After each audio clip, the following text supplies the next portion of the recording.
আজ পবিত্র আশুরা মুসলমানদের কাছে অত্যন্ত তাৎপর্যপূর্ণ ও শোকাবহ দিন।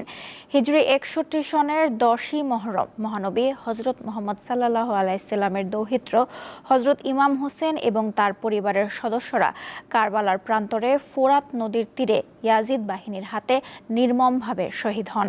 শান্তি ও সম্প্রীতির আদর্শ সমুন্নত রাখতে হজরত ইমাম হোসেনের আত্মত্যাগ অন্যায় ও অত্যাচারের বিরুদ্ধে সোচ্চার হতে অনুপ্রেরণা যোগায়। তাজিয়া মিছিল সহ নানা আয়োজনে পবিত্র আশুরা পালন করেন ধর্মপ্রাণ মুসলমানরা।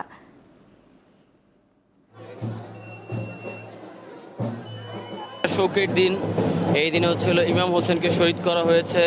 তো এই দিনটাকে যেন মানুষ ভুলে না যায়, তাই 10ই মহরম প্রত্যেক বছর এই দিনটাকে হচ্ছিল মিছিলটা করা হয়। এই দিনটা আমরা হাসান হোসেনের খুশির জন্য পালন করছি। আমরা ওই মান্তি হিসাবে আজকে আসি, সারাদিন এখানেই থাকি যে পর্যন্ত মিছিল শেষ না হয়। এ উপলক্ষে পুরান ঢাকার হোসেনি দালান থেকে বের হয়েছে তাজিয়া মিছিল। মিছিলের সাথে রয়েছেন সহকর্মী মাহিদুর রহমান। সরাসরি চলে যাচ্ছি তার কাছে। মাহিদুর, মিছিলটি এখন কোথায় অবস্থান করছে এবং সেখানে কি কর্মসূচি চলছে, আমাদের বিস্তারিত জানান।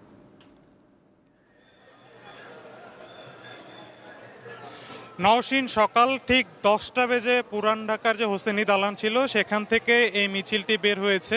এটিকে মূলত প্রধান মিছিল বলা হয়। এছাড়াও খণ্ড খণ্ড আকারে অনেক মিছিল কিন্তু এই মিছিলটির সাথে একত্রিত হচ্ছে।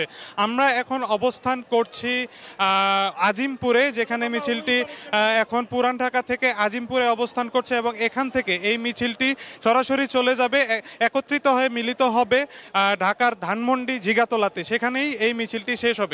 আমরা সকাল থেকে দেখতে পেয়েছি যে বিভিন্ন খণ্ড খণ্ড মিছিল বিভিন্ন এলাকা থেকে এই মিছিলটির সাথে একত্রিত হয়েছে এবং রাস্তার দুপাশে কিন্তু অনেক লোক এই মিছিলটিকে কেউ কেউ দেখছেন এবং কেউ কেউ এই মিছিলের সাথে একত্রিত হচ্ছেন। আমরা আপনাকে একটি জিনিস জানিয়ে রাখতে চাই যে এই মিছিলটিকে কেন্দ্র করে কিন্তু আজকে ব্যাপক নিরাপত্তা জোরদার করা হয়েছে। আমরা আইন শৃঙ্খলা রক্ষাকারী বাহিনীর সাথে কথা বলেছি, তারা বলেছে যে মিছিলকে কেন্দ্র করে কোনো ধরনের ধারালো অস্ত্র, বল্লম, বর্ষা এসব জিনিস আনতে নিষেধ করা হয়েছে এবং শুধুমাত্র প্রতীকী হিসেবে বিভিন্ন রঙের পতাকা, প্রতীকী হিসেবে ঘোড়া এবং প্রতীকী হিসেবে যে কফিন আছে সেই সব শুধু ব্যবহার করা যাবে এই মিছিলে। তাছাড়াও আমরা কয়েকজনের সাথে কথা বলেছি, তারা বলেছে যে মুসলমানদের এই বিশেষ দিনটিকে স্মরণ করে রাখার জন্যে, তারা এই বিশেষ দিনটিকে মনে রাখার জন্যে এই আজকের এই মিছিলটি তারা উদযাপন করছে।